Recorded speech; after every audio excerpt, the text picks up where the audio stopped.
and welcome to the Dekoni Audio Padcast. I'm Dylan, and I have today with us Ryan Dietz from Modhouse Audio and my co-podcaster, Tal Kosin. Ryan, how are you? I'm good. Yourself? Great. So I wanted to start with the history of Modhouse Audio. You know, the history starts with a modification headphone.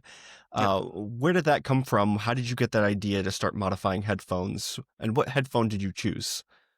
Oh man, I think the first headphones I got that I modified were actually the Grottos. I think it was the RS, not RS. What am I thinking? The 60Es or whatever they were called. Whatever their entry level model was from. Yes, SR 60s. Sorry, SR 60s. Yep. Let me think. The first thing I sold from that I modified, I think, was either a Grotto mod or a Philips SHP 9500 mod. The pad ring. Yes, the pad rings and the. And how far back was that? Oh gosh, let me think. I think we released the Argons in 2016. I think I started doing 3D printed adapters and stuff in 2015, if I recall. So I guess in a way we're probably about 10 years old, but I started off really slow. It was a lot different back then than it is now. So yeah, you were keeping a day job at that time, right? Yeah. I quit my day job in 22. So, cool. And that was kind of, I'm sorry, was it 22? Yeah. I quit in 22. We started working on Tungsten, I think I started like very late 2019, early 2020.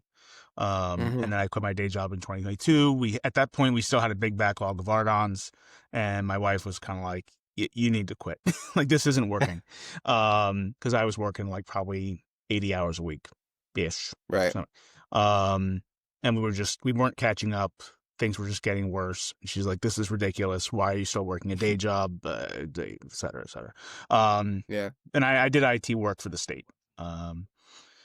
And I mean, it was a good job, but not worth staying around for in retrospect. And I know that our history goes back in that we were back in the I don't know if it even goes. I think it was digital DJ gear days. Yes. We were selling you T50 RPs when you were doing those mods, and that was where we first met you. Yeah, I think it's been.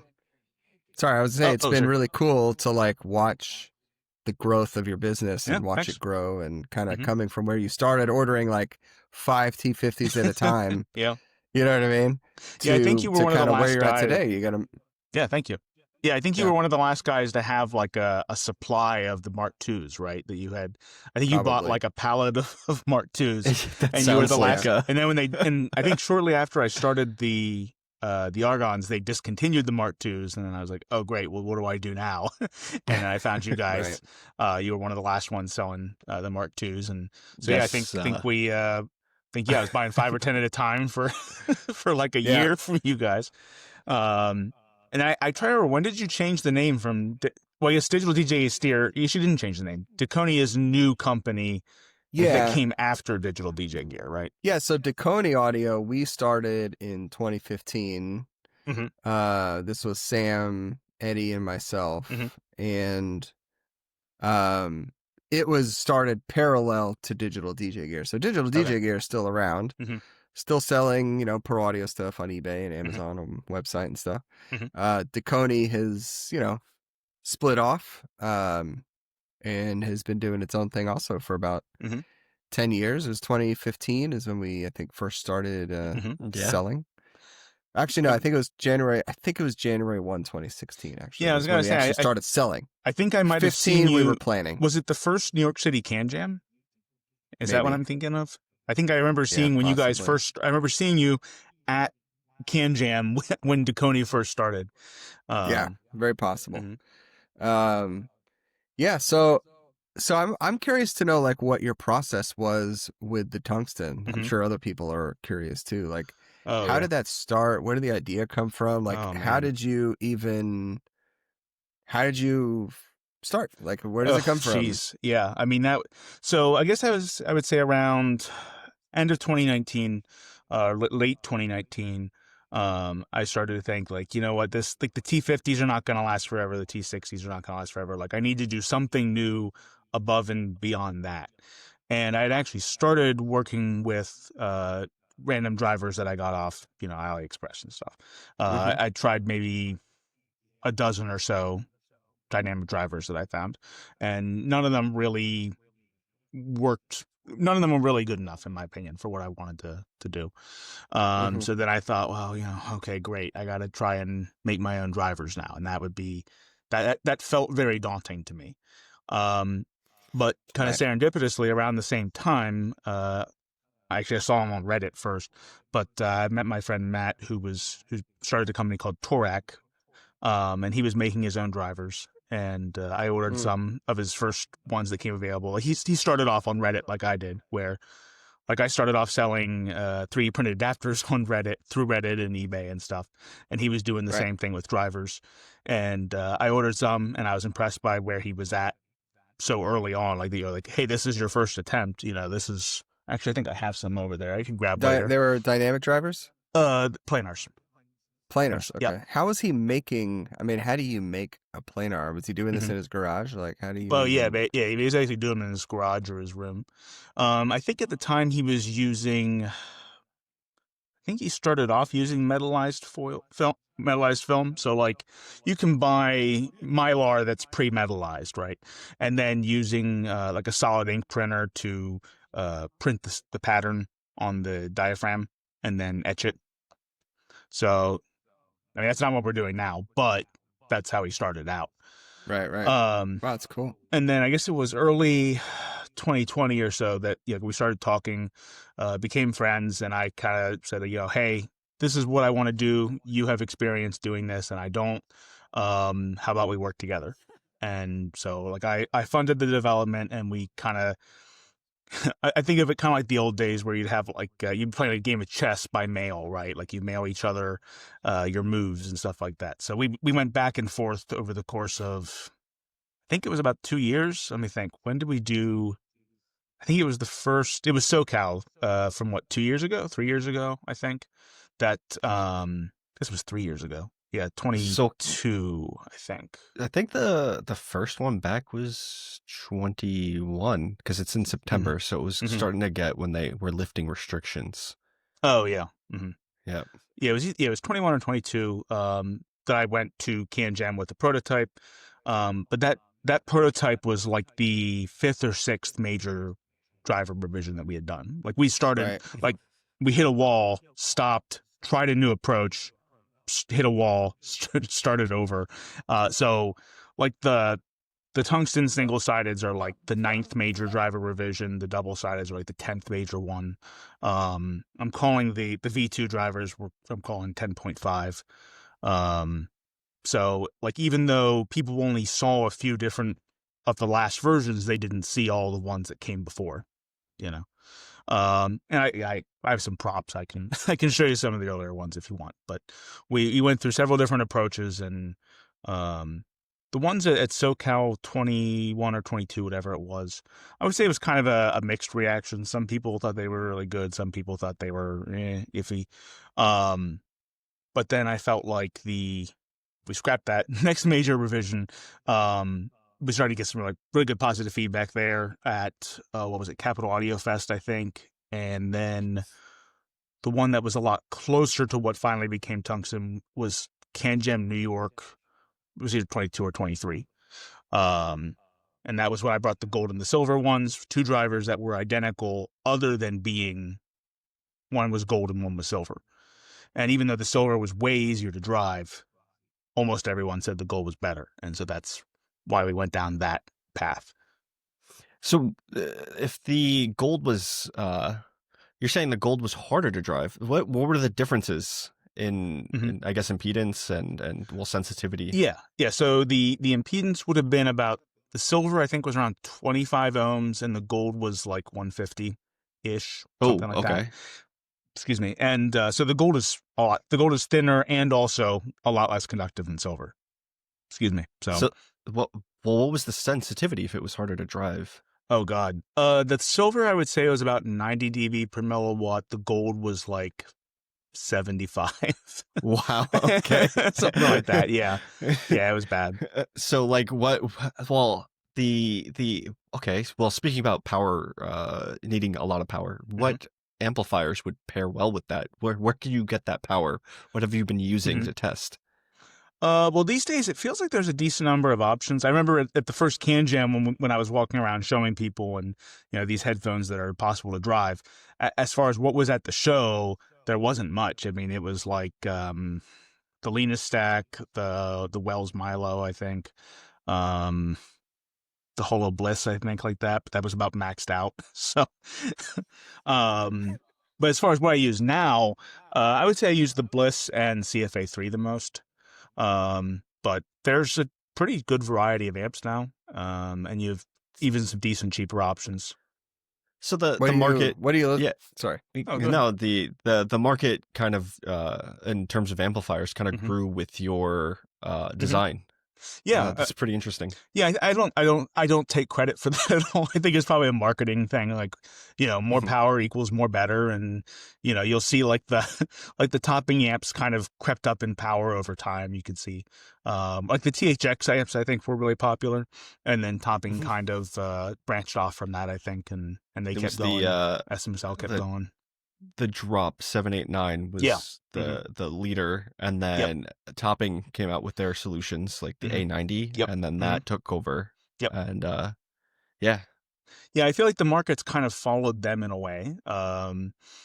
Maybe I'm misreading the things, but that's kind of how it feels to me, that like their competitors followed them in continually increasing power and improving measurements and stuff like that. And I think both the power and the distortion measurements have been kind of a driving marketing force for amps. But that's a good thing for me because now there's a lot more options. So like I have it. So like I have an A70. I mean, like the shit Jotunheim 2 works. I think there's a few SMSLs. I can't remember their names, but a lot of the topping competitors. I think the 789 would work too. I don't have one, but I remember that was pretty powerful. I think that had a decent amount of gain. And most people probably know in the hobby anyway that tungstens are more. It's more about getting enough voltage than it is getting enough current. So having an amp with enough gain, having a DAC with high enough voltage output, having a high enough maximum voltage output on the amp that you're using. A lot of amps tend to max out around 10 volts or 20 volts RMS, depending on the design. Some go higher, of course, but most are around that area. I know for me personally, I usually use probably about 8 volts RMS for most of the music I listen to, which is mostly like acoustic, jazz, classical stuff that has a relatively high dynamic range, needs a decent amount of voltage. But there's people who listen louder than me, so I think. We've met those people at Can Jam. Yeah, I'm sure you'll see it can get pretty bad. And I've even had a few people who have really gone overboard and bought like speaker amps and driven the headphones, even Tungsten, driven them to clipping with speaker amps and stuff like that. That's relatively rare. I've only had, I think, 3 people do that, but still. Yeah, in fact, that's like, you're going to be deaf. Yeah, yeah, exactly. Like you're talking like 120 dB, and yeah. I mean, some of those shows, like you'll be 3 tables down, and you're like, it's like that guy's listening to, like, I can hear AC/DC like perfectly. Like those headphones sound great from here. Yeah, in the show environment, it's really bad. I mean, I guess you'll have probably like 50, 60 dB background noise, and then just, people crank it up over 100 just to listen. Yeah. And you guys have gone to you've gone to all the Can Jams since you started pretty much, right? Pretty much, yeah. Definitely all the domestic ones. I think we've gone to London every year. Oh, okay. We didn't go to Singapore this year. We went to Hong Kong this year. Oh, how was that? It was okay. It was as expected, like mostly Chi-Fi brands. Mostly IMs. Mostly IMs. I mean, it was interesting, but nothing crazy. Yeah, I'd like to do Singapore and is it Hong Kong or Shanghai? I forget. Shanghai, there's Shanghai, Hong Kong, and Singapore now. Oh wow, okay. And I did the Shanghai one in think it was 2019 or 20. I think it must have been 2019. Okay. With another brand that I was with. And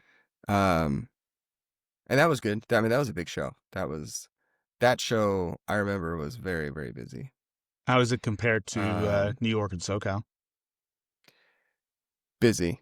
Oh, very okay. busy. All right. Yeah, very busy. And that was really kind of before the real advent of the Chi-Fi invasion. And so there was still a lot of desire in Asia for people to get, Western brands. Okay. These days, it's very different over there. It is, it's definitely become, like its own little ecosystem of hi-fi over there. It's become more like insular, kind of like it's kind of its own thing. Okay. And there's even brands. I was mentioning this. There's even brands over there. Like I went to, was it last year? I think it was last December or 2 Decembers ago. I forget. I went to an audio show in Guangzhou, China, and there was a bunch of brands there that I never even heard of. That I was like, oh, what is this? All this, and like, it's interesting. It's kind of like when you go to Europe and you'll see like a Toyota, but it's like a different, it's like a different model that they don't sell in the U.S. And you're like, what the hell is that? Or you'll see brands like Opel or Vauxhall or something like that you would see in Europe, but not over here. Yeah. So that there's some of that going on. But yeah, it's the landscape has changed tremendously in the last bunch of years. I assume you see a bigger change over there than you do over here, or do you see it as just as much of a change?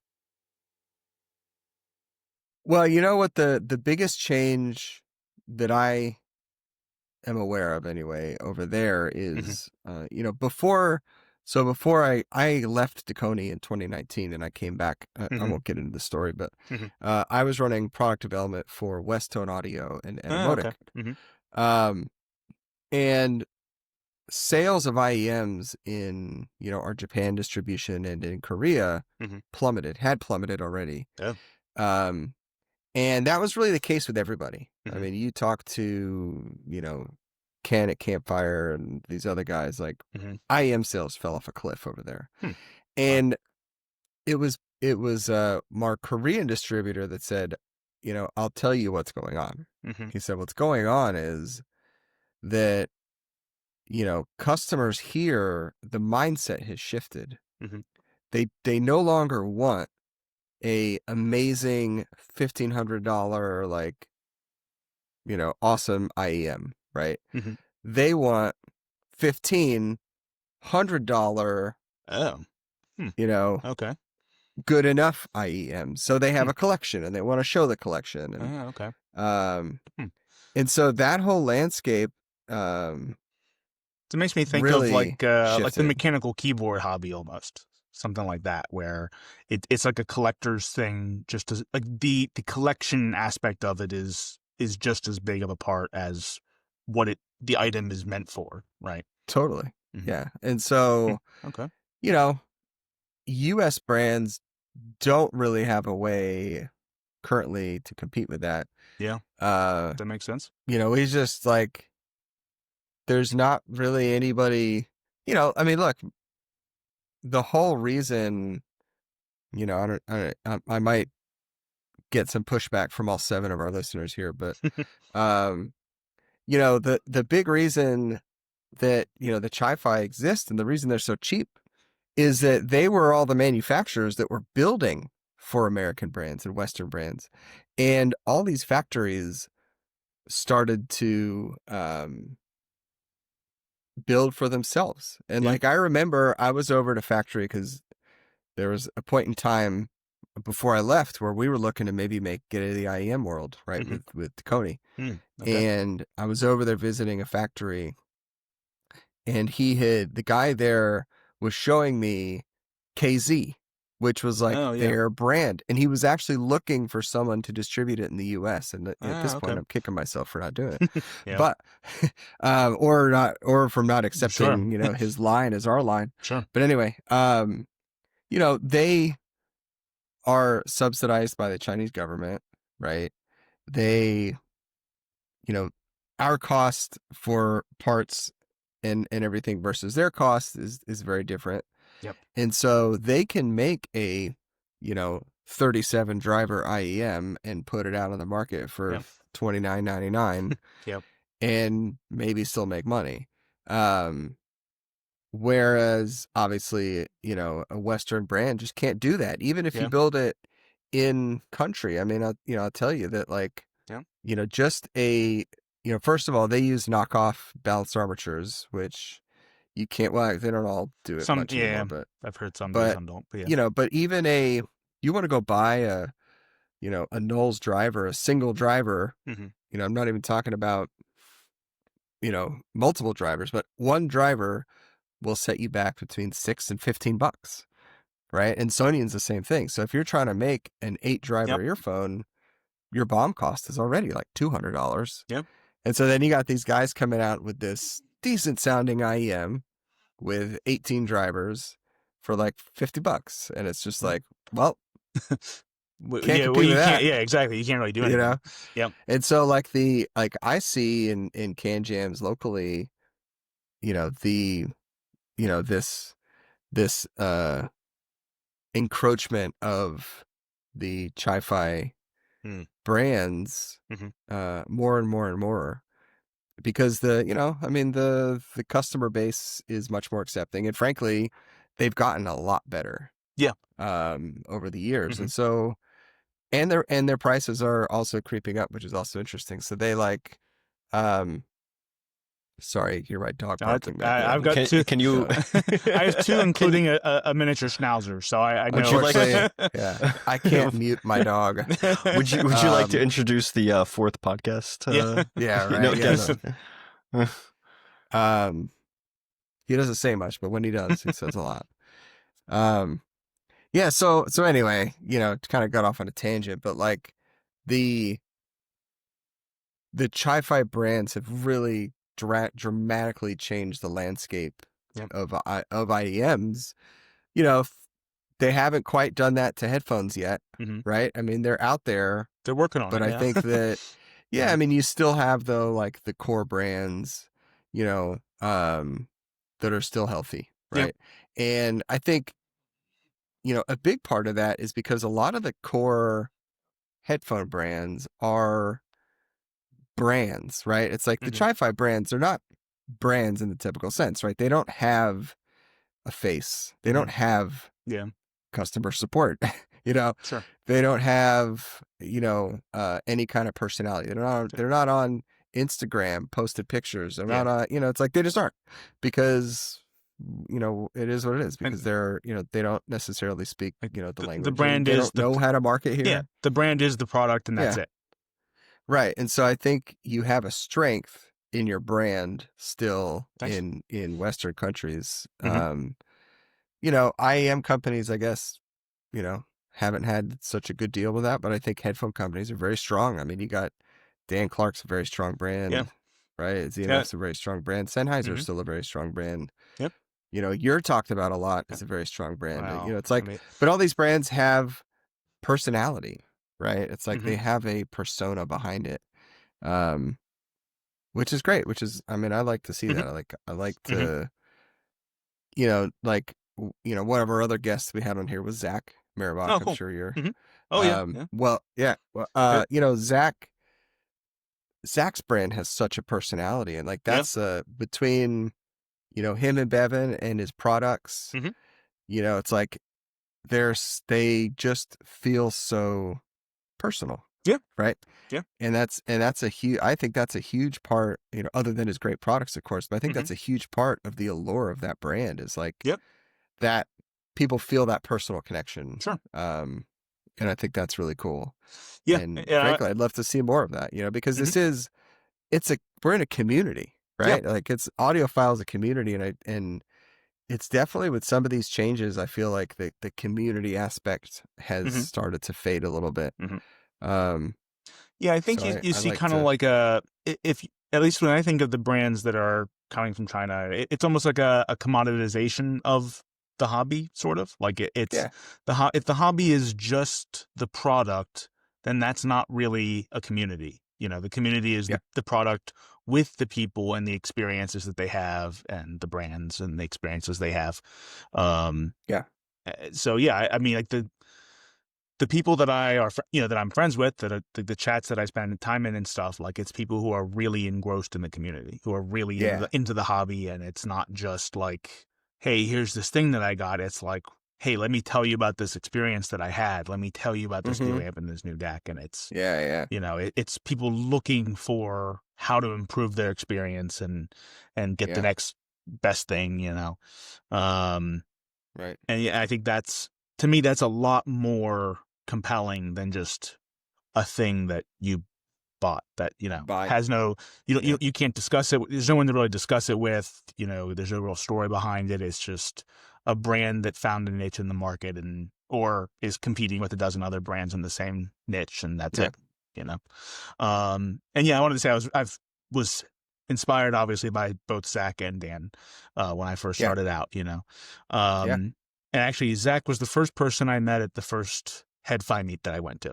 And he was, and he was really cool. He was cool from the moment I met him. So, and I wasn't even doing mods at that time. That was like I had just started doing the 3D printed stuff at that time, and I think he had I think it was before he came out with the Icon and Atticus. It was when he still had the T50 mods. So I think that was it was 2015 or 2016. But it was a meet in Philly. And I've gone back there almost every time he's had a meet. It's it's a great location. Where are you located? I'm in Lidditz, PA. So it's near Lancaster. Okay. About half an hour east of Harrisburg, 15 minutes north of Lancaster, hour west of Philly. And how, just to get back on track with Modhouse, when did you get into this world of headphones and like not even building, but just when did you get into like audiophile and like how and curious to know like what was your first like great headphone that like really was like God. This is it. I was gonna say I got into kind of audiophile stuff back in high school, but it was with speakers. I had friends that had I was part of a group of friends who started their own punk band and stuff, and sound quality was not paramount in that setup. But, I had we had all kind of like pieced together our own little stereo systems out of like used gear that we got from local classifieds or online. And, that kind of got me in that mindset and kind of made the bug bite me. But then of course when I went to college, I couldn't take my setup with me. I didn't have headphones. It was just speakers basically. And then near the end of I guess it was like very end of college or shortly after I left college, like I was just using crappy USB headsets, like I didn't even know the headphone audiophile hobby existed, Right. But my headphones broke and I was like, what? I think I want something better. And I found HeadFi and went down that rabbit hole. But as far as decent headphones that I had early on, it would have been the Grottos and then the Sennheiser HD 580s. So got it. And then I see you're a gamer. I see that's gaming systems and boxes back there. Is that what you were getting headphones for? Like, was it for gaming mainly, well, back when I used the USB headsets, it was for that stuff. Yeah. When I played games, it was either on what were they? The Klipsch Pro Media speakers, or crappy headphones. Right. Because I wasn't even, if I had been aware at the time that I probably would have had some old Sennheisers or Stax or something like that. But at the time, I wasn't even aware that they existed. And I mean, that would have been late 90s, early 2000s. I think I started getting into the hobby in like 2014, I want to say, something like that. Yeah. So cool. I got into 3D printing shortly after I got into the hobby. So I kind of went down that path relatively early on. But especially earlier on, I didn't have money to get the high-end stuff. So I've been kind of like really slowly moving up the ladder in terms of amps and DACs and headphones. So it actually wasn't for a while until I got any headphones that made me think like, oh, wow, these are really good. Arguably the 580s, but I think the first ones were probably the HE 500s that I really liked, that I thought were like, oh, that I was really impressed by, I didn't have HE6s. I wish I had gotten those at the time, but HE 500s were really nice back in the day. And like, in what made you decide like I like this headphone, it's not quite good enough. I want to make it better. Like, what made you decide to like take that path? It was actually the Head-Fi meets. So, because I didn't have any personal exposure to really good headphones. All I had were, the Grotto, like the old Grottos. I mean, the original SR60s from like late 80s, early 90s, something like that. And same with the 580s. I think they were from like the mid 90s. So I didn't have anything new or high end, and I didn't. What's the saying? Like, you don't miss steak if you've never had it. So like when I went to the first Head-Fi meet and I got to hear all this stuff. Saying? Well, maybe my parents. Maybe my parents. I think my parents did. I'm not so sure that's a saying. Okay. It may not. I mean, No, maybe it was just my kidding. parents. I don't know. Regional. Yeah, Pennsylvania Dutch maybe.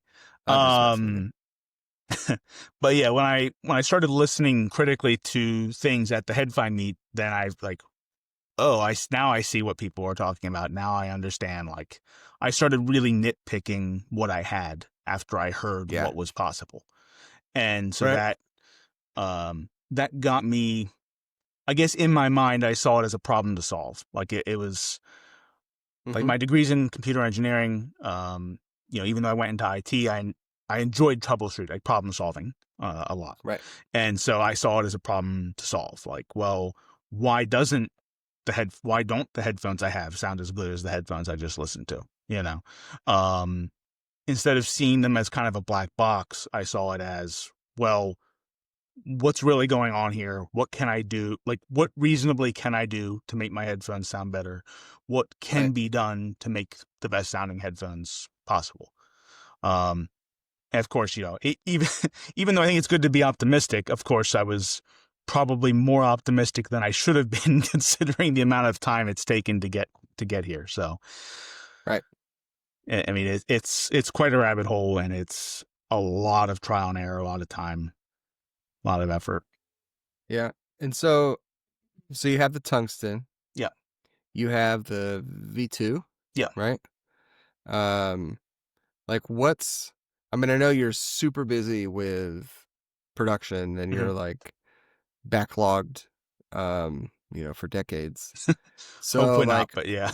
how do you, are you working on anything new, or you just not have time to even think about that right now? Like what's next for Modhouse? Like, are you looking to do like something with a proper production line? Like, are you looking to like really branch out and take it a step further? And what are you thinking? No comment, but that would be nice. That would be nice. I mean, it's something that I've been thinking about in the back of my head, but it's, time, money, effort, energy, it's that it is. I feel like I have quite a disconnect between what I do and what a real brand does, what a real production facility would look like, my production facility is my kitchen table in my garage. So, it's not really, it's nothing like mass production. It's nothing like a proper workshop. Right. And that has its pros and cons. I mean, it's, we have way less overhead than most businesses, which is good. Right. But, our capabilities and flexibility are a lot lower too. So, like I can look at, what Zach and Dan have done, and I admire that. And I think they've done a great job. And if I look at what they have or where they're at versus where I'm at, and like, I don't even know how to get there. I don't know how to get there, and I don't know that I want to. I'll put it that way. Yeah. I mean, I'll say that most people don't know how to get there until they get there. Yeah. Right. It's like Zapped was not a production professional, and neither was Dan, for that matter, right? Yeah. They just, bit by bit, right? You Frankenstein your business together, and you figure things out, and a lot of trial and error, I'm sure. Yeah. And then I guess at some point, you have to take the plunge, right? You got to take that big risk of being like, okay, I'm getting a building and I'm hiring 3 people, like this is what I have to do. And then it's, from there, it's a whole other can of worms with employees and all that fun stuff. Yeah. Employees end up being a lot more than, face value of their salary. Yeah. Yes. Yeah, even just our family members. And we actually had, I guess it was back during COVID, we had my sister-in-law, actually both sister-in-laws, and my wife's aunt and her mom, and her sister's one friend. So we've had several employees. It's just that they've been really, really part-time. Like they've only worked maybe like 5 to 10 hours a week, and they've all been family and friends. So it's a bit of it. Obviously, it's different than having an employee who's full-time, who is like, their relationship to you is that they are your employee. They're not, it's not a family or friend. So it's kind of a different dynamic and a different relationship. But even just that, knowing, payroll tax and work insurance and stuff like that. Like even just the little bit that we've done has been way more expensive than I thought it would be for what for what it is. Are your builds like all nuts and bolts, or is there like RTV involved, like with glues and adhesives and other kind of stuff, or is it pretty much like there's only an erector set? Well, with V2 that's a big improvement. So with V1 there was more gluing and soldering going on. Now with V2 it's mostly, the only part that's glued is the rod into the yoke. I thought about using just a locking nut, and I thought, I don't want to rely on that. I don't trust that. Yeah. Yeah, we've seen a lot of problems with those with headphones. They come loose and specifically. Yeah. Go ahead. Sorry. I would say, do you? Go ahead, Dylan. That's so. I was just gonna say no. I don't want to name and shame the brand, but one of those popular headphones had a lot of issues with the yoke nut coming loose, and then people just the perception of your brand really tanks when you have problems that are persistent like that.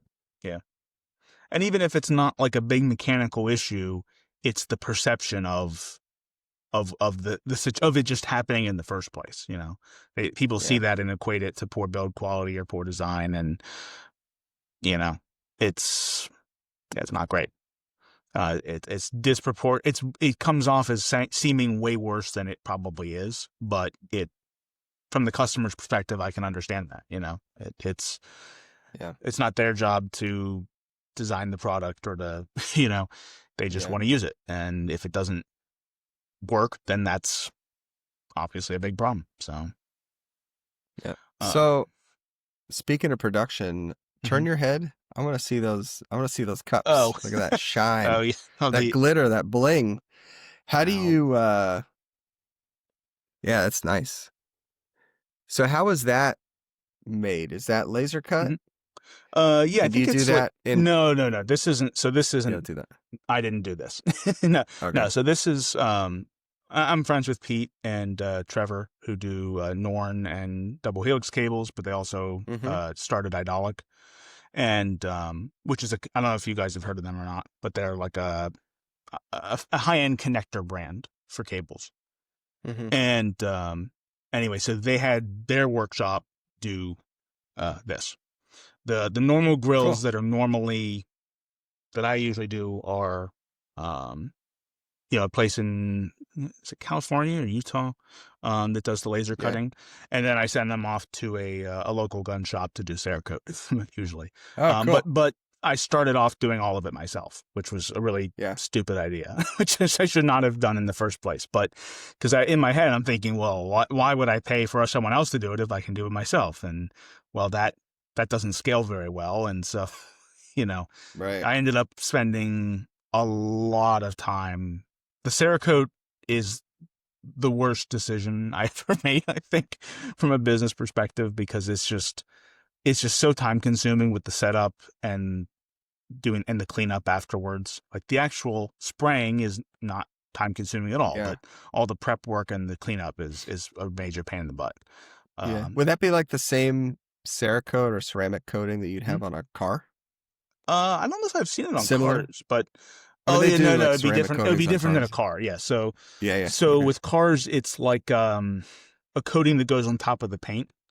Whereas with a gun or I've seen it on. Usually it's for decoration or for. I'm trying to think of examples besides guns, but it's like it's an more durable alternative to powder coating, more scratch resistant alternative to powder coating, where like you mix up a paint, it's kind of like an epoxy. If you think of like a paint combined with clear ceramic combined with epoxy, you spray it on the part and then it looks like just wet paint, but then you bake it in the oven and it cures and it becomes, it looks like paint, it's kind of like it's really scratch resistant. It's like PVD in a way. Kind of. Yeah, I mean, depending on the use case, yeah. Yeah, I mean, it's like a vapor deposition, where it's a, it's essentially it applies like a thin film, and then it's a coating and it's a paint and it's a coating and it's protective, and I think it gets baked as well, actually, but I'm not 100% sure. Yeah, it depends. But so anyway. the advantage there. So I knew, given our budget and other constraints, I knew that I would pretty much have to use 3D printing for several of the chassis parts. But what I didn't like about that was the finish. Now appearance is one thing, but just the durability of it is just not good at all. You've got it doesn't look good, and it's fragile and it scratches easily, and so on and so on. So. The Cerakote was a way, because with the nylon parts, it like absorbs the Cerakote. So it's not just like if you spray Cerakote on, aluminum or steel, sure, it coats it and it's fine, but it's just surface level. But with the nylon, because it's porous, it kind of soaks into it, and it creates a layer that's so hard that even like sandblasting it off is very difficult. You have to really go at it, sandblast it for a while to get it to come off. And it's just, so it creates not just a coating, but kind of like an outer shell almost on the piece. Yeah. And I'd say that worked pretty well, other than the insane amount of time it took me and cost me, and then the insane amount of time and money it took to find a supplier that actually did a decent job. So, so now we've kind of moved on, for the most part, from Cerakote as far as the chassis parts go. The company I'm working with, they call it UV powder coating, but I think it's almost more like, I don't know if you've seen like the UV printers. It's like it sprays it uses like a resin instead of an ink, and then it cures with UV light. And so I think it's more like that, honestly, but they call it UV powder coat. So, got it. But it's a thicker coating, and so it hides the 3D printing lines better. It seems to be more consistent than Cerakote. It seems to be just as scratch resistant. So, that's been good. I'm pretty happy with the finish. We had the company we work with go to the company that they work with to make a custom powder, or I guess it's a powder mix. It's got to be a powder mixed with a resin or something. But anyway, make a more matte finish. We started off with a more glossy finish that I didn't like, and so we had some custom powder made to do more of a matte or satin finish. Cool. And so I'm pretty happy with the surface finish we have now, and I don't have to paint it, so that's good. I mean, I still do, when we have custom orders for people want colors that are not black. And so, I still do that, but, I'm glad to not be doing Cerakote every day. Right. Do you make your own cables? No, we use Skedra from Viking Weave. So like that's, okay. But this isn't the stock cable. Yeah, For those who don't know, Skedra's a real life Viking.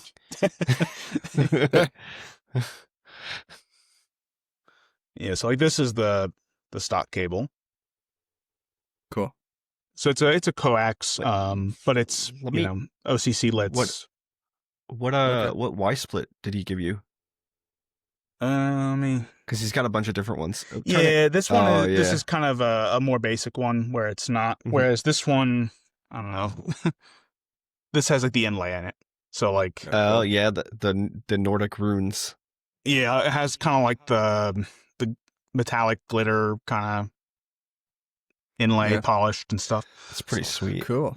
Yeah, his splitters are really cool. And that's like his more expensive cables, his more custom ones and stuff. I feel like the splitters with the polished inlay and stuff is really kind of what sets those apart. Besides the wire, of course.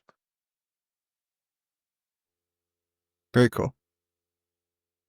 But yeah, I wanted to, I felt like the cable was one thing where a lot of brands kind of cut corners, especially if they're, even though tungsten's expensive, it's still like I'm still trying to provide a good value, and the cable is an area where a lot of companies will cut corners with that. And so I wanted something that looked and felt nice, and people didn't feel compelled to spend hundreds of dollars on an upgrade cable after they just spent, $2,000 on a headphone, We've been saying that about ear pads for years. Oh, well, everything really. I mean, it is, look, when a big company is making a new headphone, the first place they go to cut cost is in the peripherals, right? Is in ear pads and the cables. They're not going to use a lesser driver to save a few bucks, or compromise on the yokes, right? Yeah. They're going to cut the extra parts, right? The the cases and the cables and the headbands and the pads and that, shameless plug, but that's where Dekoni comes in. Yeah, I was going to say, the pad thing makes no sense to me because it's a really important part of the sound and comfort. So, it's funny because, but we do a fair amount of OEM, and I won't say who we do OEMs for, but we have brands and some pretty big brands that have approached us like at the end of the development cycle, and they're like, "Oh yeah, I need a pad," and blah blah blah. They give us specs like, when do you need it? They're like, "Well, I'd love to have it in like 8 weeks because I gotta, we're putting it out." And I'm like, you've been making this headphone for like 2 years, and the last 8 weeks, it can be an afterthought, I think, for some people. So, I feel like if someone's coming at it, or if you're a company that is, I don't know, maybe an older brand, or maybe you're just not, like, if you're not in the headphone, if you haven't done any headphone modding, if you're not at all familiar with the hobby or the community, maybe some of these places just don't even know how important pads are to the sound. I don't know. I've wondered that myself. I would think the comfort, to me, the comfort part would be obvious, but maybe they just don't understand the impact that it has on the sound. I don't know. They must. But going to school for audio, they make you take Acoustics 101, and in Acoustics 101, they talk about anechoic chambers and how you could figure out how much sound is direct sound and how much is room sound. Sure. And they usually estimate that room sound is 70% of what you're hearing. So like the ear pads are the room sound of your headphones. It's not just a driver equation. It's the ear pads, the foam, the materials that you're using, the reflections inside of the ear cup. Yep. Yeah, absolutely. I was going to say, we should make an anechoic ear pad. That would be interesting. It would be interesting, actually. Yeah, I actually would like to see that, because I think part of what a big impact on tuning, but also maybe where some issues can come in, is in the treble, when you have a lot of like phase issues going on inside the pad or the baffle. Of course, it's not just the pad's fault. It's the baffle and the driver. And the materials, right? It's like nylon is gonna, as I'm sure you're aware, nylon is gonna be more absorptive. It's not gonna resonate the way other plastics might, and so you have all that kind of stuff to factor in as well. Oh yeah, yep. The material, size, shape, volume, venting. It's there's a lot of variables, and they all have a big impact. Yeah, I did we gotta wrap it up here soon, but sure. I did a a mini study last year on, I was trying to figure out with open back and closed back headphones, like if there was like a correlation between, like a firm correlation between materials in the headphone and general things, to where you could say, well, if it's, an open back and it's this kind of pad, and but I realized that there really was no like proper correlation. Like the results were all over the place, and a lot of that has to do with back volume. Uh, it has to do with distance of the driver, like all these different things. And I also played around with some other variables around narrower, um, deeper and less deep, cups, and narrower cups, and and even that, was probably made more of a difference. But I think that I have to get back to it one of these days, because what I also discovered is that smaller differences don't make that huge a difference. Like, a couple millimeters is going to be almost imperceptible. I was making measurements, and, you got to kind of goes in like chunks of like 5 millimeters kind of thing that I found anyway, that made any kind of difference. And the biggest difference is in, the depth seems to make a bigger difference than the width, and the materials, forget it. That's a whole other, like, that's where the changes really occur. Yeah. And you're getting most of your change like above 1 kilohertz, I assume, right? Yeah. Well, it depends. I guess it depends on the, if it's vented, if it's perforated, if it's a hybrid, if it's. And we use a pretty dense foam, and so generally speaking, it's going to be a little more bassy, because it just doesn't absorb the bass the way, more.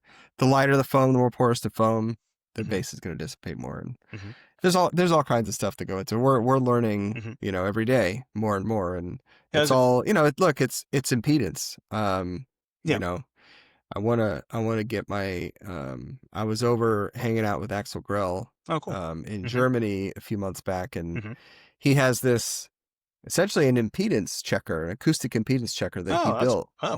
And he could put the headphone on it with an ear pad and check the acoustic impedance of the ear pad, essentially, or of the headphone with the ear pad. And, that basically is acoustic impedance, meaning,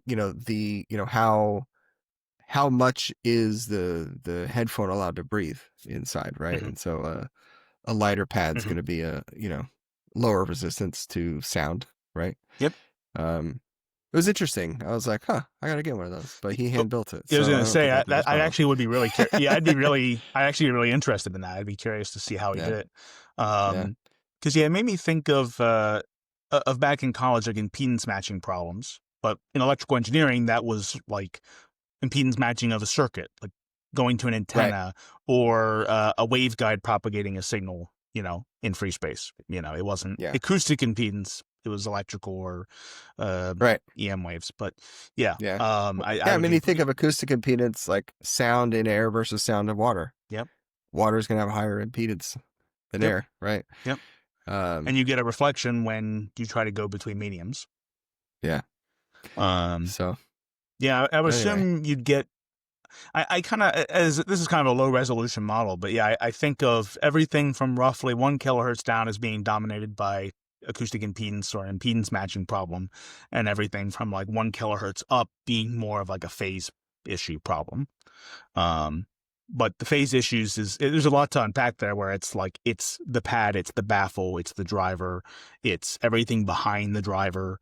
There's a ton of variables that go into that.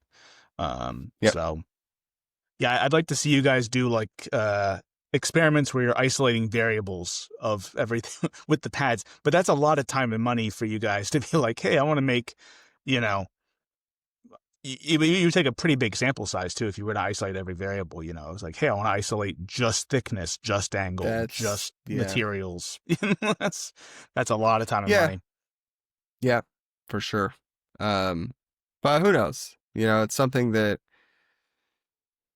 it's a study that probably needs to be done. I'm sure it's been done by some of the heavy hitters at big companies that, keep all their data proprietary. I'm sure if we could dig into Apple's archives, we'd probably find all kinds of fun stuff. Yeah. Yeah, that would be interesting. They spent, so get this, this is a couple of years ago now, and again, we got to wrap it up, but they spent in 1 year, like something like $400 million on research and development for AirPods. Wow. The AirPod line of products. Like they spent more on R&D on their earphone line than like the next top 3 or 4 or maybe even 5 brands made in revenue. Yeah. You know what I mean? Like it's just insane. And I mean, I can only imagine what you spend $500 million on in 1 year. I mean, that's over $1 million a day. Yeah, it's almost like you almost have to start to think, well, how would I even spend that much? Right. What would I even do with that? Anechoic chamber might be $1 million. I don't know. It's maybe $1 million in measurement in every measurement rig that's ever been made. $1 million in every headphone that's ever been made. But like after the first crazy. 5 million, I'd run out of ideas. I don't know. How do you even spend that much? It's crazy stuff. So I'm sure they have so much data behind everything they do that, and I know they work with tons of universities with like audiology programs and things like that. So that's also a big piece, I'm sure. But anyway, this has been fun, Ryan. Yeah. There's I know we've had a pretty long shared history, and there's a lot to talk about. Hypothetically, we have a lot of shared interests. So, I know I need to talk to Dylan more about pads soon.